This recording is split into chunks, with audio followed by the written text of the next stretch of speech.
에베소서 1장 15절, 16절 두 절 말씀 봤죠? 자, 같이 한번 읽고 오늘 말씀 생각해 보도록 합니다. 같이 한번 읽겠습니다. 시작.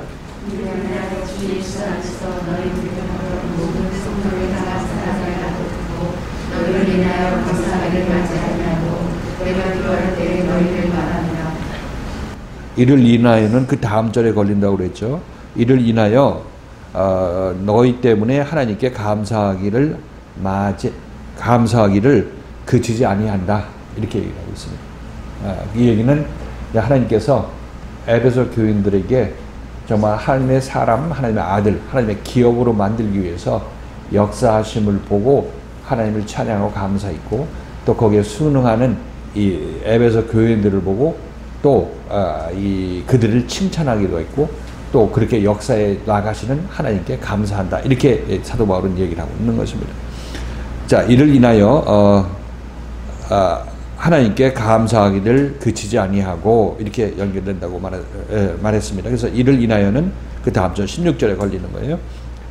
주 예수 안에서 너희 믿음과 모든 성도를 향한 사랑을 나도 들었다. 사도 바울이 에베소 교인들에 관한 얘기를, 그 에베소 교회를 이끌고 있는 인도자가 있습니다. 그래서 인도자 얘기를 듣고 이제 사도 바울은 이 에베소 교인들한테 그 들은 얘기를 바탕으로 영적으로 진단해 주는 내용이 바로 에베소서, 이렇게 여러분 생각하시면 되겠습니다. 자, 우리 김사가 이제 얘기를 할 때 사도 바울은 순회 전도자였다, 이렇게 배워서 알죠. 원래 에베소 교회는 사도 바울이 세웠죠. 사도 바울이 세웠는데 원래 사도 바울이 거기서 3년 동안 사역하고 또 이게 돌아다녔어요.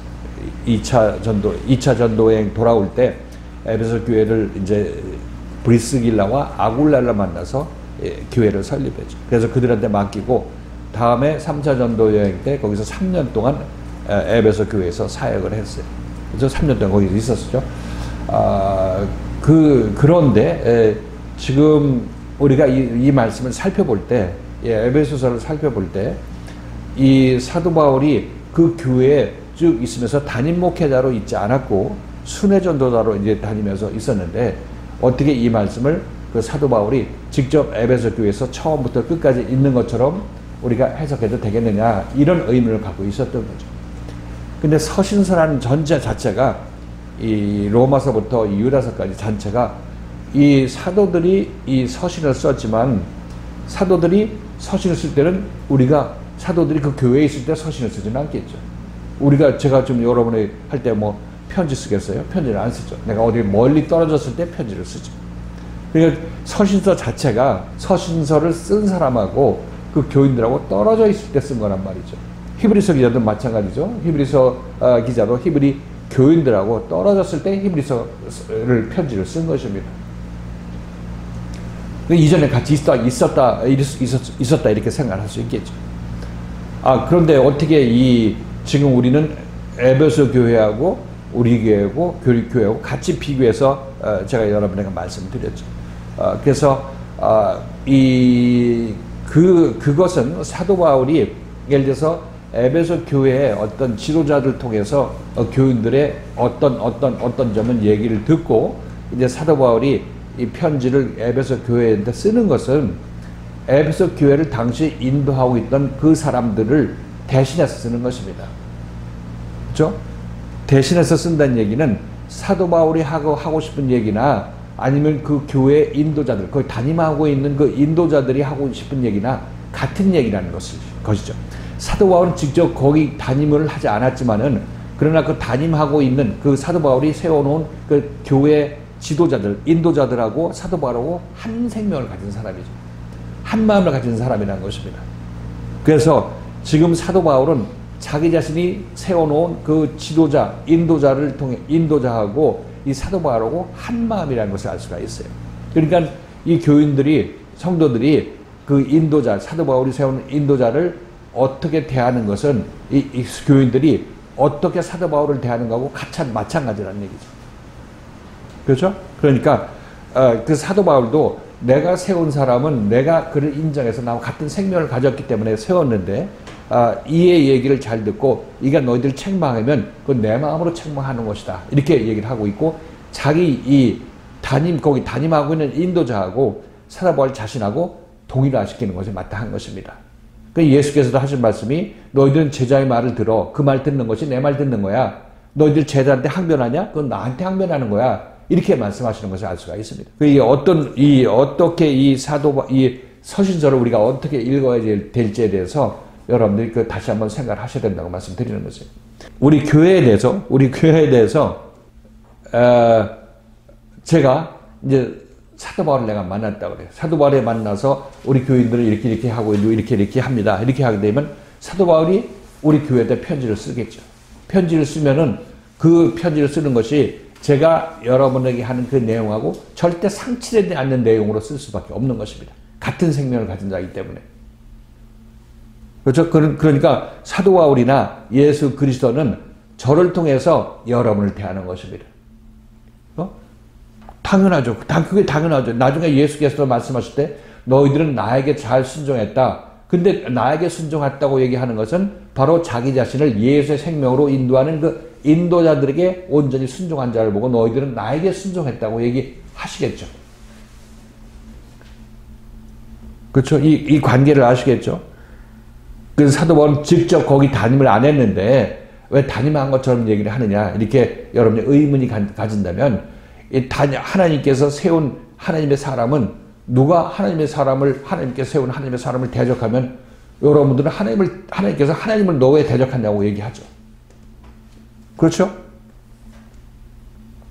하나님이 보낸 예수를 대적하면 너는 왜 하나님을 대적하냐고 얘기를 하고 있는 거고 예수가 보낸 예수의 제자들을 대적하면 너네들은 왜 예수를 대적하고 하나님을 대적하느냐 이렇게 말씀하신다니까요. 그래서 사도 바울이 듣고 우리가 그냥 소식 듣고 모르는 상태에서 이렇게 얘기하는 것이 아니라 사도 바울은 자기 자신이 세우는 브리스길라와 아굴라가 끝까지 인도를 했다면은 그들의 얘기를 들으면 결국 이게 어떤 의미로 나한테 얘기하고 이게 어떤 의미로 이 인도자가 나한테 얘기하고 또 성도들은 어떤 의도로 인도자를 그렇게 대했기 때문에 나한테 이렇게 얘기하는구나 하는 것을 다 파악하게 되는 거죠. 생명 안에서. 그래서 얘기를 하고 있는 것입니다. 그래서 지금 사도 바울은 실질적으로는 에베소 교회를 담임하지 않았지만 담임한 거와 똑같은 그런 알을 갖고 있고 생명 안에서 똑같은 효과를 갖고 있는 편지를 쓸 수 있다. 이렇게 말씀드리는 거죠. 생명 안에서 같은 생명이기 때문에 다 알아서 쓰는데 거기에 한 채의 오차도 없다. 이렇게 생각하시면 되겠습니다. 너희 주 예수 안에서 너희 믿음과 성도들을 향한 사랑을 들었다. 주 예수 안에서의 믿음이란 얘기는 예수 그리스도를 만난 사람들을 얘기를 하죠. 만난 사람들을 얘기를 하고 있어요. 이것은 사도 바울을 만나는 것도 만나는 거고 사도 바울이 정해놓은 인도자를 통해서 만나는 것도 만나는 거죠. 그렇죠? 같은 생명을 가진 사람을 인도자로 세우죠. 예수께서 자기 자신의 제자를 세울 때 예수의 생명을 가진 사람을 세우잖아요. 같은 신학교 나왔다고 세우는 게 아니라 같은 목사의 직분을 가졌다고 세우는 것이 아니라 같은 생명을 가져서 대리인으로 세우는 것이고 인도자로 세우는 것입니다. 그래서 예수 안에서 너희 믿음과 성도들을 향한 사랑을 들었다. 주 예수 안에서라는 얘기는 그러니까 지금 사도 바울도 주 예수 안에서 생명의 말씀을 얘기하는 거고 또 사도 바울을 세운 이 에베소 교회의 인도자들도 주 예수 안에서 생명의 말씀을 성도들한테 전했던 것입니다. 그러니까 그들은 주 예수 안에서 믿음을 보이고 있던 거죠. 그러니까 믿음을 보였다는 얘기는 주 예수 안에서 주 그리스도의 예수 생명의 말씀을 들었을 때 거기에 순종의 모습을 보였다. 순종하고 따라 나서니까 그만큼 그 안에 믿음으로 인한 생명이 자라나게 되었다. 이렇게 우리가 지난 시간에 살펴봤죠. 믿음이라는 것은 내가 예수 그리스도의 말씀을 듣고 그 앞에 계속 인내하면서 남아 있게 되는 것이 그것이 나의 보일 믿음이라고 말씀드렸어요. 내가 보이는 믿음이라고 말씀드렸습니다. 그런 믿음을 보이면 그 믿음만큼 내 안에는 하나님의 생명이 자라고 그리스도의 생명이 자라고 그 생명은 곧 사랑이라고 말씀드렸어요. 내 안에서 자라나는 생명. 그 믿음은 실질적으로 믿음은 보면 우리가 믿음이라고 얘기할 수 있는 것은 우선 예수를 만나야 믿음이 있고 없고 그것이 결정되죠. 왜냐하면 예수의 말씀 앞에서 버티는 것이 나의 믿음이고 인내니까. 그렇죠? 예수를 만나지 못하면 믿음이 있을 수도 없어요. 믿음이란 단어 자체가 이유가 없는 것입니다. 그 믿음은 항상 예수의 안에서 예수를 전제로 한 믿음이에요. 율법교회에서 믿음 가지고 있다 이렇게 얘기하고 믿음으로 구원받는다 이렇게 얘기를 하는데 믿음은 예수가 주는 건데 예수를 만나지 않고 아무리 믿음이라고 얘기를 해도 믿음은 자기 자신을 구원하는 믿음이 아니죠. 자기 생각 속의 믿음, 생각 속에 예수를 믿었으니까 그 생각 속의 예수로 인한 믿음도 생각 속의 믿음이죠. 요즘 얘기를 들어보니까 666을 받아도 회개하면 구원받을 수 있다. 여러분 어떻게 생각하십니까?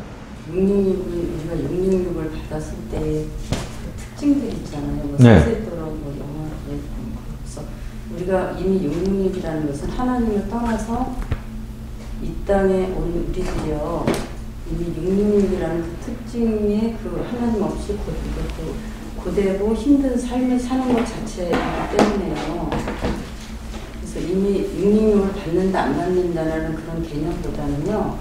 이미 그 고단하고 하나님 없이 그 피폐한 삶을 살아갈 수밖에 없는 환경을 우리가 그것을 갖고 우리가 이 땅에 왔다는 자체가 거기에 포함되어 있는 거기 때문에 그 666을 받는다 안 받는다가 아니라 하나님을 떠나서 사는 우리의 삶의 특징이잖아요. 이 땅에서 하나님 없이 사는 우리들의 고단한 삶을 말하는 것이기 때문에 666은 뭐 이 땅에 와서 우리가 받는다 안 받는다의 개념이 아니라 이미 그런 인생으로 우리가 이 땅에 왔기 때문에 그거 받는다 안 받는다가 아니라 그 처해 있는 그 상황에서 예수 그리스도를 만나서 벗어나는 거기 때문에 어떻게 보면 벗어나면 구원을 받을 수 있다는 거랑 연결이 되는 거잖아요. 그래서 구원을 받을 수 있다라고 저는 그렇게 따진다면은 그런 삶에서 우리가 정말 내가 그 삶에서 지쳐서 참된 복음을 만나서 그 고난의 그 삶을 우리가 벗어나게 되면은 그게 곧 구원이기 때문에 이 구원을 받는다라고 볼 수 있어요. 그럼 이단 아니네. 그죠? 변승 목사 이단 아니네. 666 받아도 회개하면 구원 받는다는 얘기가 그 얘기가 틀린 얘기가 아니네. 우리 이 김사 얘기 들어보면. 동의해요? 그분이 생각하는 용기도 이런 게 아니잖아요. 아니, 그 가짜들이 서로 모르는 상태에서 그냥 막 얘기하는 거니까 누가 맞고 누가 틀린지 몰라. 지금 아마도 변 목사님도 지금 생각할 때는 그 666이라는 것이 말세에 적그리스도가 와서 너네 이거 안 받으면 거래 못해 하고 우리한테 이마하고 손에 받게 하는 그거로 생각하고 얘기했을지도 모르죠. 근데 우리는 진리대로 보면 지금 우리 김지사가 얘기한 얘기가 맞는 거죠. 근데 그분이 생각하는 의미 자체는 아니 그분 틀린 생각하고 있는데 뭘 우리가 거기서 그 틀린 생각 갖고 뭘 얘기해? 맞다라고 얘기할 수가 없는 거잖아요. 그분이 얘기한 게 틀리고 맞고 이게 아니라 그냥 거기 같은 거에서 그냥 회개하면 용서받는다고 그냥 그렇게 얘기하는 거니까. 회계는 어차피 지금 그것을 주장하는 그 목사님이나 그것을 비판하는 그 이단이라고 그것 때문에 이단이라고 비판하는 다른 이 목회자들이나 어떤 뭐 성경 읽는 사람들이 둘 다 같은 생각을 갖고 있는 거예요. 666은 말세에 적그리스도가 나타나서 우리 임하고 여기다 줘야 이거 해야 거래가 가능하고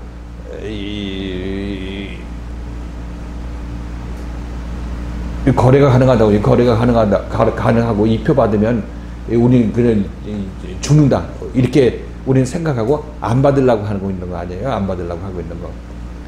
그러니까 그거를 받더라도 받고 나서 회개하면 된다 이렇게 하면 그 이단이라고 얘기를 하고 있는 거고, 이거를 받으면 그걸로 끝난다 이렇게 얘기하는 두 사람이 지금 충돌이라는 거죠. 바보들의 행진 둘이 뭐 모르는 그 상태에서 계속 이렇게 진행한. 실제는 우리는 태어날 때부터 666의 표를 받고 태어난 사람이라고. 날 때 오맨이라는 영화 보면 666이라고 머리에 쓰여 있는 그런 거 봐요. 그 666의 표를 받고 받고 태어나네. 그러니까 우리가 그 오맨이라는 영화 보면. 그러니까 이런 사람들이 그게 우리의 모습이니까 고난의 연기를 세세토록 올리잖아요. 땅 파면서 그냥 열심히 율법 지켜가지고 어떻게 천국 가보려고 하는 그런 모습이니까 이거 허리가 휘도록 하나님의 말씀 순종하려고 그냥 고난의 연기를 세세토록 지금 올리고 있지 않냐고. 그리고 또 열심히 그렇게 해서 하나님의 명령 듣고 예수의 명령 순종해가지고 천국 하나 얻어보려고 이렇게 하고 있고 서로 치고받고 싸우고 있는 그런 모습이니까 이게 예수 믿어주는 대신 예수로부터 나는 복을 받아야 되겠다. 천국도 받아야 되겠다. 난 이거 줄 테니까 넌 저거 따오. 이게 거래잖아요. 거래. 이게 666의 표를 받은 사람이 지금 이 짓을 하고 있는 거라니까. 그리고 이게 하나님의 수가 아니라 사람의 수라고 얘기를 하고 있죠. 인간 인본주의적인 생각으로 예수 믿는 사람들이 바로 이 666의 표를 받은 사람이고 사람의 수라고 얘기해요. 사람의 수.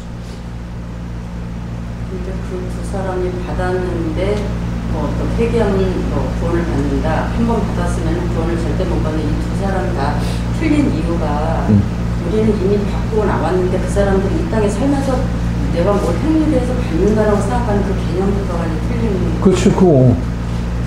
그러니까 그들한테 지금 걔들이 뭐 누가 맞다 틀렸다 그냥 둘 다 틀린 거라고. 바탕이 먼저 틀렸잖아요.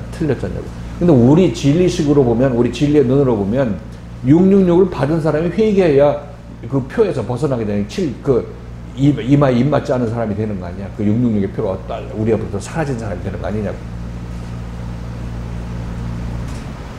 저 사람들 저 갖고 서로 그냥 성근학질하면서 그냥 한도 끝도 없이 싸우려고 하고 있는 그런 모습 아니에요. 그러니까 이게 왜 이런 일이 생기느냐.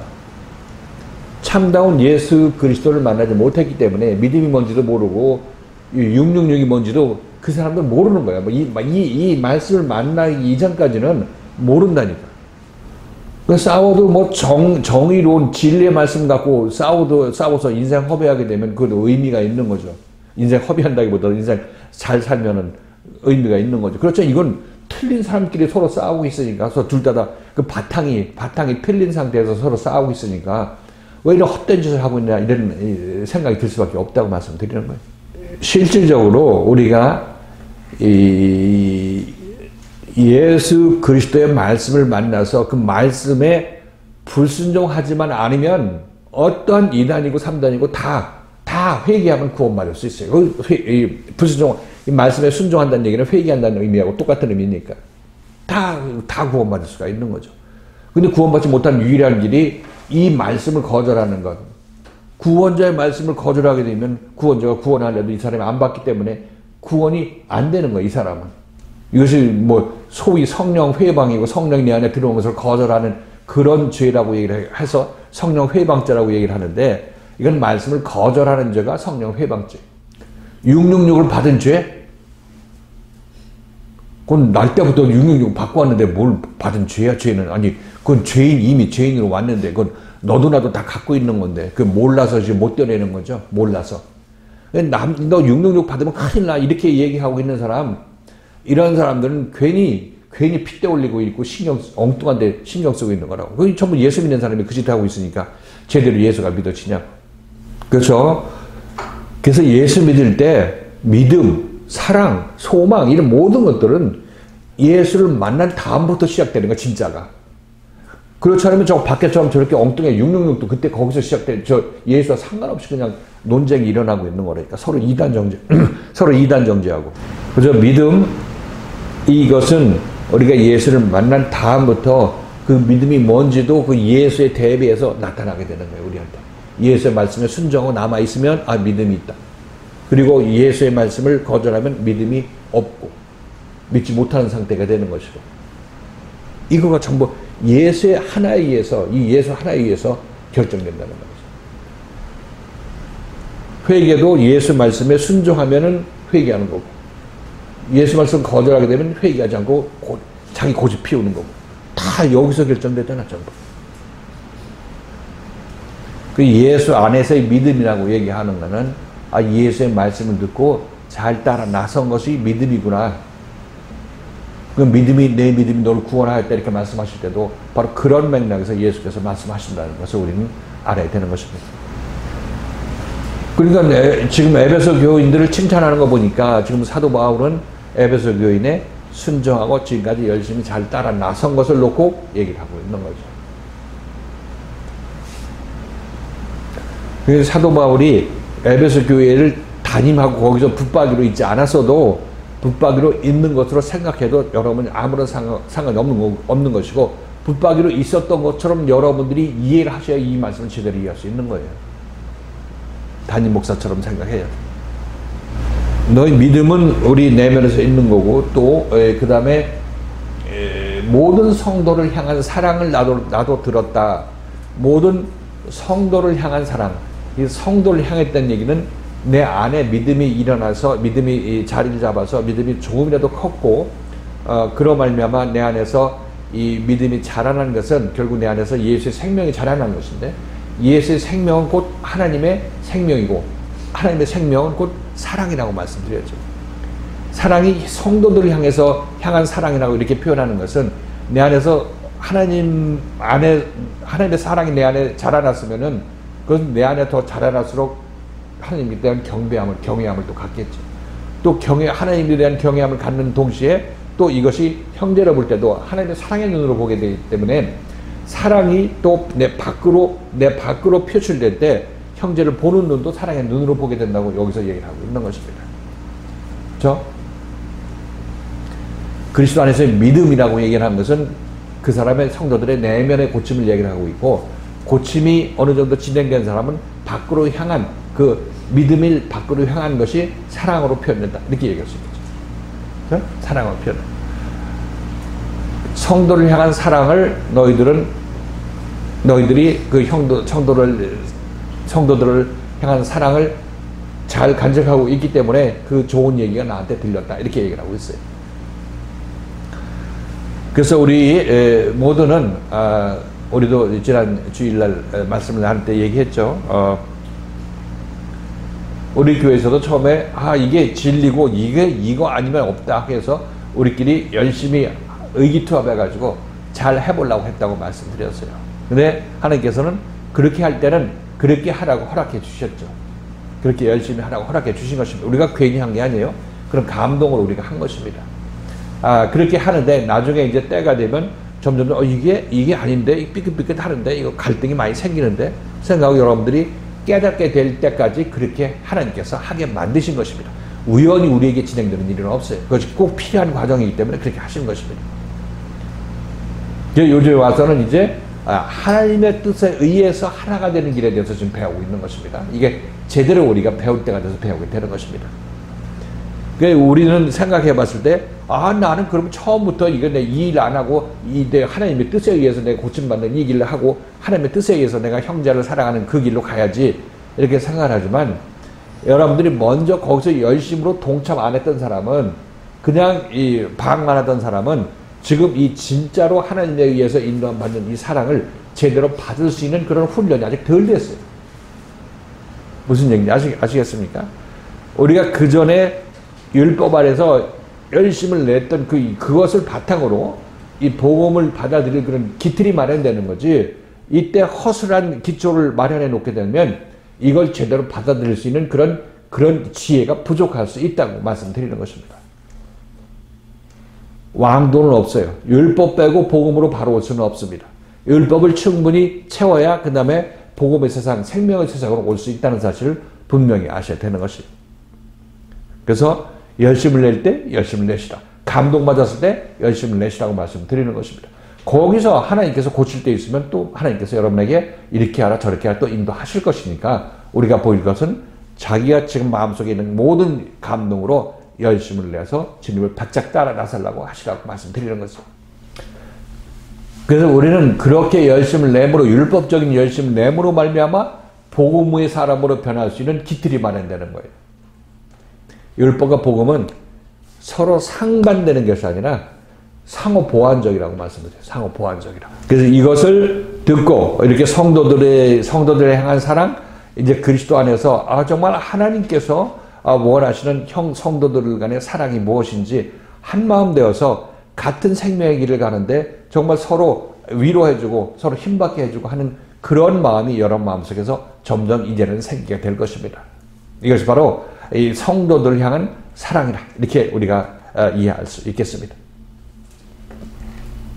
그리고 이렇게 자라난 이 에베소 교인들을 보고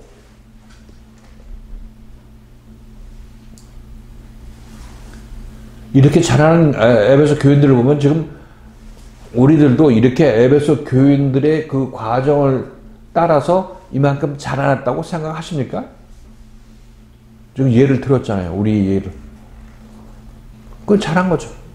이게 자라난 것입니다.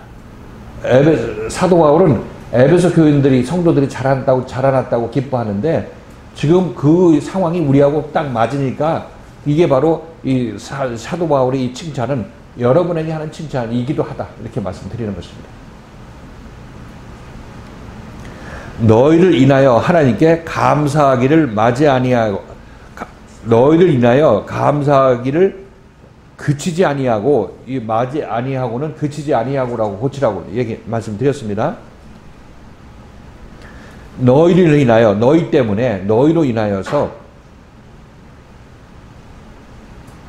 위에서는 이를 인하여 이렇게 얘기를 하고 있는데 하나님께서는 에베소 교인들을 인도해 내시는 그 인도함 이끌어 가셔서 하나님의 아들로 만들어 가시는 그 하나님의 역사하심을 놓고 내가 너희를 인하여 그 대상이 누구냐면 하나님께서 인도하시는 대상이 누구냐면 에베소 교인들이죠.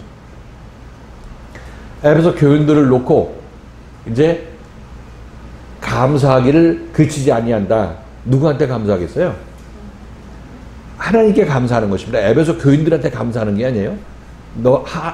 하나님께서 너희들을 그렇게 키워주시는 것을 보니까 정말 너희 때문에 내가 하나님께 감사가 절로 나온다. 이렇게 얘기를 하고 있는 것입니다. 하나님께 감사하기를 그치지 아니하고 내가 기도할 때 너희를 말하노라. 사도 바울이 기도할 때 자기 마음속으로 내가 개척한 이 에베소 교회 이 사람들 정말 끝까지 잘 믿음을 유지해서 하나님의 기업으로 온전히 세움받기를 정말 간절히 소망한다. 그 마음으로 이렇게 기도한다고 얘기를 하고 있는 것입니다. 사도 바울은 여기서 뭐 장사하고 뭐하고 하는 것이 자기 삶의 목적이 아니죠. 복음을 전해서 남들도 자기와 같은 생명을 가진 자로 만드는 것이 그의 삶의 목표 지점인 것입니다.